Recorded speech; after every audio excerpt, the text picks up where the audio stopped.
اس دنیا کے نرالے دستور، یہ دنیا عجیب بھی ہے اور غریب بھی۔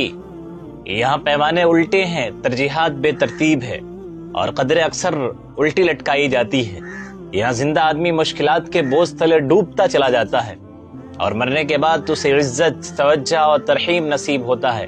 زندگی میں جسے کوئی راستہ نہیں دیتا، موت کے بعد اس کے لیے ٹریفک رک جاتی ہے، آوازیں خاموش ہو جاتی ہے اور لوگ احتراماً سر جھکا لیتے ہیں۔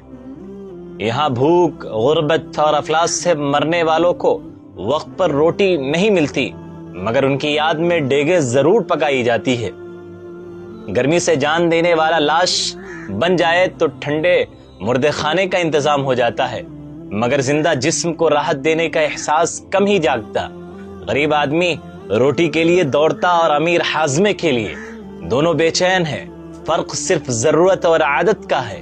یہ دنیا مسجد میں داخلے کے لیے کوئی قیمت نہیں مانگتی، مگر سنیما کے دروازے پر بھاری ٹکٹ رکھی جاتی ہے، پھر بھی مساجد خالی اور لہو لعب کے مراکز بڑے رہتے ہیں۔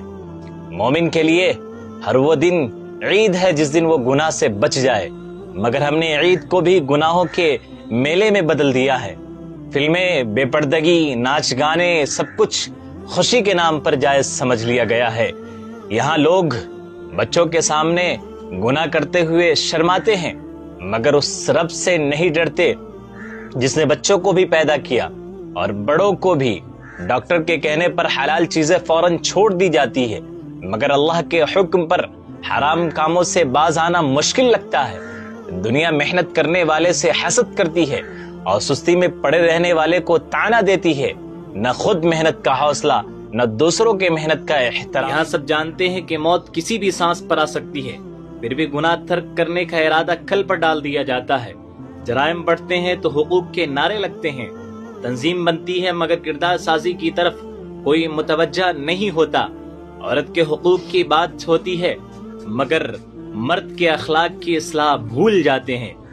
دنیا کہتی ہے کہ سکھی رہنا ہے تو اپنے سے نیچے والے کو دیکھو، اور آخرت کہتی ہے کامیاب ہونا ہے تو اپنے سے اوپر والے کو دیکھو، مگر ہم دنیا میں بھی اوپر دیکھتے ہیں اور آخرت میں بھی خود کو کافی سمجھ لیتے ہیں۔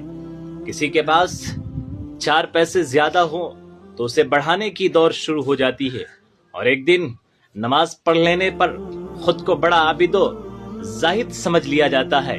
یہی اس دنیا کا نرالا دستور ہے، جہاں اصل قدریں پس پش چلی جاتی ہے اور ظاہری چمک دمک سب کچھ بن جاتی ہے، لیکن اگر دل ابھی زندہ ہے، اگر ضمیر پوری طرح مڑا نہیں ہو، تو یہی لمحہ ہے رکنے کا، پلٹنے کا، سنبھلنے کا۔ اچھے لوگوں کا ساتھ اختیار کیجئے، مجبوروں کا سہارا بنیے، کمزوروں کے لیے آسانی پیدا کیجئے اور اپنے اعمال کو اللہ کی میزان میں تولنے کی عادت ڈالیے، کیونکہ آخر کار یہ دنیا نہیں، اعمال فیصلہ کرے گا۔ یہ شور نہیں، نیت بولے گا، اور یہ ہجوم نہیں، انفرادی کردار نجات یہ ہلاکت کا سبب